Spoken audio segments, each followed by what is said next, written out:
आज की हरियाणा की सबसे बड़ी खबर ये कि हरियाणा में काटे गए हैं 6,36,000 से ज्यादा बीपीएल के कार्ड्स। खाद्य आपूर्ति विभाग की ओर से डेटा जारी किया गया है। विभाग की ओर से पिछले 3 महीने में बीपीएल कार्ड्स 46,14,604 परिवारों की आय 1,80,000 से कम बताई गई है। मई में 3,27,000 बीपीएल परिवारों के राशन कार्ड्स काटे गए थे। फरीदाबाद, पानीपत, करनाल में सबसे ज्यादा कार्ड्स काटे गए हैं। हरियाणा में खाद्य आपूर्ति विभाग की ओर से बड़ी संख्या में बीपीएल कार्ड्स काटे गए हैं। पिछले 3 महीनों में 6,36,000 से ज्यादा परिवारों के बीपीएल कार्ड्स काटे गए हैं। अब हरियाणा में 1,80,000 रुपए आय वाले बीपीएल परिवारों की संख्या 46,14,604 हो गई है। यानी कि पिछले 3 महीने में प्रदेश में 6,36,136 परिवारों के बीपीएल राशन कार्ड्स काटे गए हैं। सबसे ज्यादा मई महीने में 3,27,000 बीपीएल परिवारों के राशन कार्ड्स काटे गए। इनमें फरीदाबाद में 20,266 है, पानीपत में 15,502 है, करनाल जिले में 15,059 है। सबसे ज्यादा बीपीएल कार्ड्स काटे गए हैं।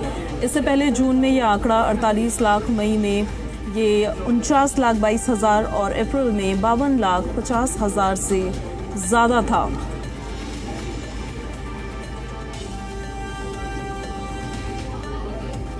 अब आपको बता देते हैं कहां पर कितने कार्ड्स कटे हैं। फरीदाबाद में 20,266 कार्ड्स कटे, कुरुक्षेत्र में 10,278, रोहतक में 9,210, तो वहीं झज्जर में 7,715, फतेहाबाद में 6,172 कार्ड्स काटे गए हैं। पलवल में 4,384, महेंद्रगढ़ में 2,768 कार्ड्स काटे गए हैं।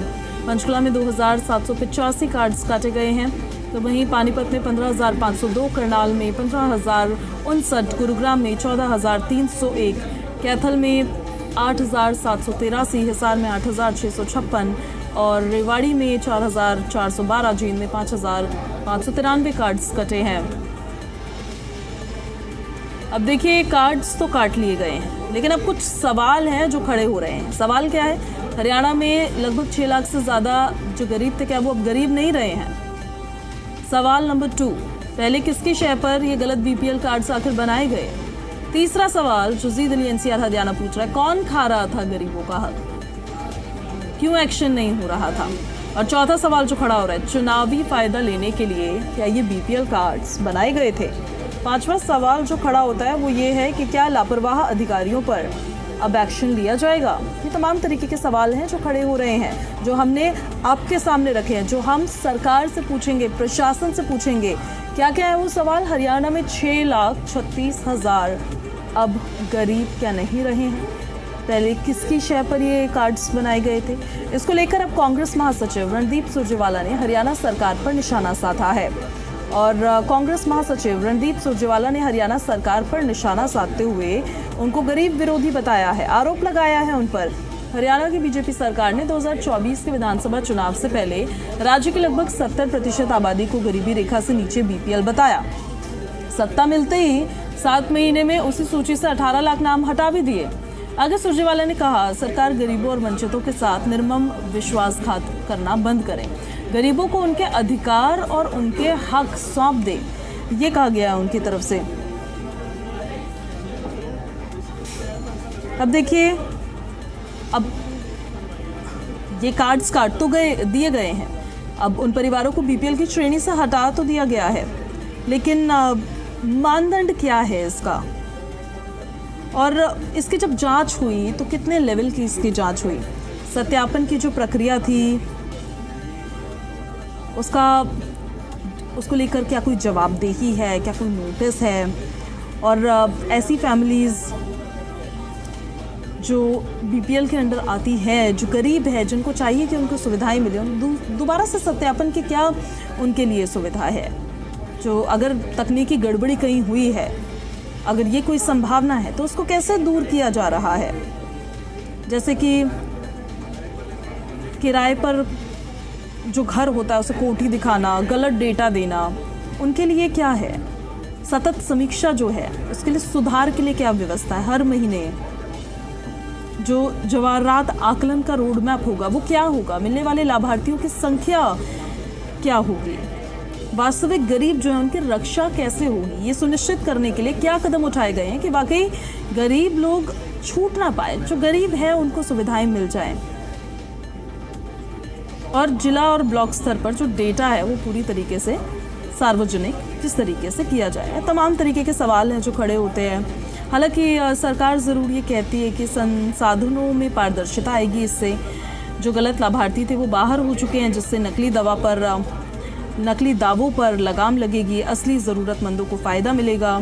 डिजिटल सत्यापन के विस्तार को लेकर भी क्रीट जैसे डेटा सिस्टम से अब ज़्यादा गहराई से मिलान हो पाएगा और हर समय पहचान और सुधार हो पाएगी। नियमित निरीक्षण और अपडेट्स को लेकर भी जानकारी दी गई। हर महीने समीक्षा होगी, वो कह रहे हैं। गलत नामों को सूची में से हटा दिया जाएगा। कुछ खास मेहमान भी जुड़ रहे हैं हमारे साथ, उनका परिचय आपसे करवा देते हैं। भारतीय जनता पार्टी की तरफ से प्रवक्ता राजबीर रोहिला हमारे साथ कनेक्ट हो गए हैं। कांग्रेस की तरफ से भी प्रवक्ता कनेक्ट होंगे हमारे साथ। इनेलो से विजेंद्र रेडू कनेक्ट हो गए हैं, इनेलो के प्रवक्ता है। और आम आदमी पार्टी से डॉक्टर मनीष यादव कनेक्ट हो गए हैं हमारे साथ, आम आदमी पार्टी के प्रवक्ता है। आप सभी लोगों का बहुत बहुत स्वागत है। राजबीर रोहिला जी, शुरुआत आप ही के साथ कर लेते हैं। सरकार की तरफ से जो ये एक्शन लिया गया है, इस एक्शन के बाद जो ज़रूरतमंद है वो वंचित ना रह जाए, इसको सुनिश्चित कैसे किया है? क्या इसके मानदंड थे? राजबीर जी, आवाज़ भी बढ़ा दीजिएगा इनकी। जी नमस्ते। जी नमस्ते, मेरी आवाज़ आ रही है आपको? आ रही है सर, आपकी आवाज़ आ रही है। प्रवक्ता साथियों को और आपके दर्शकों को मेरी राम राम। नहीं, जो ये एक व्यवस्था बनाई थी ऑनलाइन, हमने भाई सबके राशन कार्ड बनेंगे जो उसमें आते हैं, नियम में आते हैं, तो उस नियम को हमने 1,20,000 से जो इनकम का कि पहले की सरकारों में था 1,20,000 से नीचे वाले गरीब रहेंगे, तो हमने उसको बढ़ा के 1,80,000 किया। और उसमें हमने ऑप्शन दिया था सेल्फ डिक्लेरेशन का।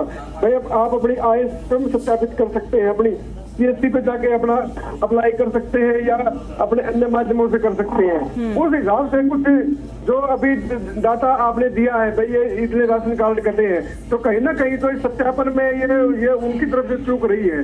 हरियाणा सरकार की तरफ से कोई चूक नहीं रही। हरियाणा सरकार ने किन की तरफ से चूक हुई है सर? ये किन की तरफ से चूक हुई है? और जब चूक हुई तब ध्यान नहीं था, तब कहाँ लापरवाही हुई है? ये लंबा प्रोसेस था, ये कोई आज का प्रोसेस नहीं था। ये सब डिक्लेरेशन, सेल्फ डिक्लेरेशन थी। 1,20,000 से जाके 1,80,000 तक वो हमने किया है। तो इसमें इस परिधि में जो लोग आए उन्होंने अपने राशन कार्ड बनवाए, तो सरकार ने निर्णय लिया भाई सबकी जांच की जाए। जो अंतिम व्यक्ति जो जिसको वाकई में लाभ की जरूरत है, जिसको सुविधाएं मिलनी चाहिए, जिसको सरकार के का जो योजना है उनका लाभ मिलना चाहिए, उनकी जांच की जा रही है। और उसी जांच में ये चीजें निकल के आ रही हैं। और ये जांच क्रेडिट के द्वारा अन्य माध्यमों से और कई लेयर पर ये जांच चल रही है।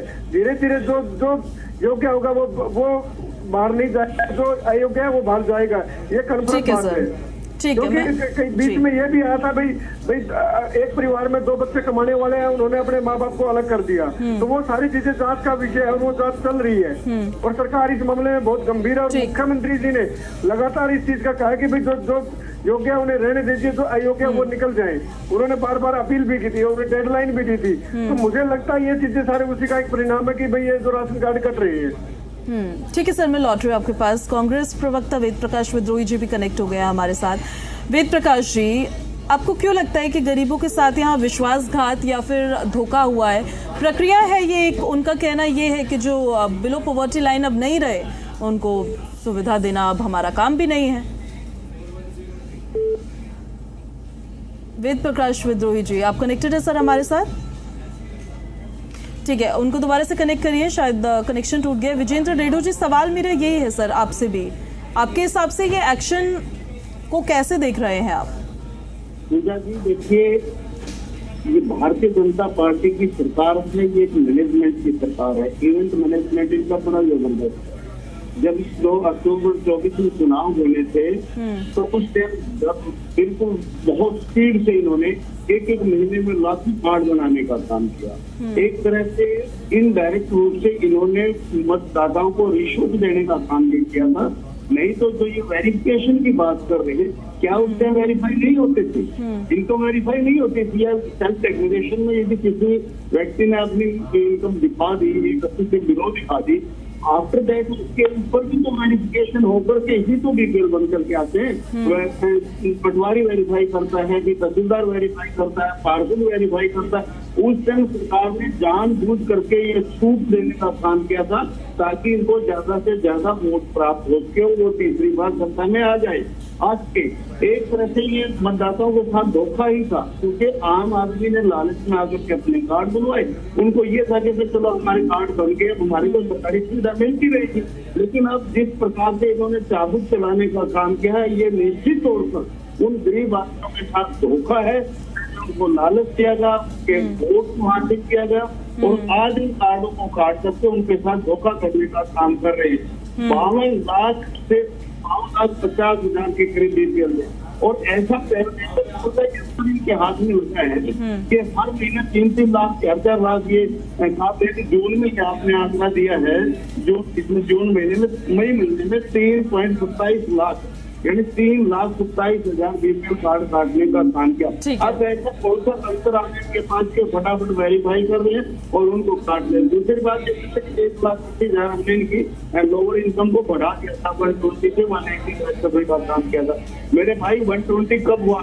2010-11 माह की बात कर रहे हो आप। 180 तो वैसे 120 से भी कम है आज के जमाने में। और फिर यदि ऐसा है 180 किया है, 180 कोई ज्यादा नहीं है, इतना किया तो ये अचानक 12 लाख पर चले जाते हैं, 12 लाख से 12 लाख पर जाते हैं। और अब वो जो उनको बैग लगनी शुरू हो गई है, तो ये केवल और केवल गरीब लोगों की वोट प्राप्त करने के लिए एक तरह से सरकार ने जानबूझ कर ये कार्ड दिलवाए। ठीक है राजवीर जी, इस पर जरा जवाब दीजिए। मैं लौट रही सर आपके पास कि क्या केवल चुनावी फायदे के लिए बीपीएल कार्ड्स बनाए गए थे? अब देखिए, अब आप सरकार में हैं, आप एक्शन ले रहे हैं, आपको एक्शन लेना भी होगा, आपको अपने हिसाब से प्रदेश की सरकार को चलाना भी होगा, लेकिन ये भी सुनिश्चित करना होगा ना कि मैसेज गलत ना चले जाए जनता के बीच में। केवल उनको ये ना लगे कि केवल हम ही क्यों सफर कर रहे हैं, उनको ये भी लगे कि अगर कहीं और से भी गलती हुई है तो अधिकारियों पर भी एक्शन लिया जा रहा है। उसके प्रोपेगेंडा फैला रही है। सरकार ने 1,20,000 से 1,80,000 के इनसे पूछा था क्या? तो जाहिर सा सरकार ने वो किया। उसकी प्रीति में जो लोग आए, उन्होंने अपने फॉर्म भरे, उनके राशन कार्ड बन के उनके घर गए।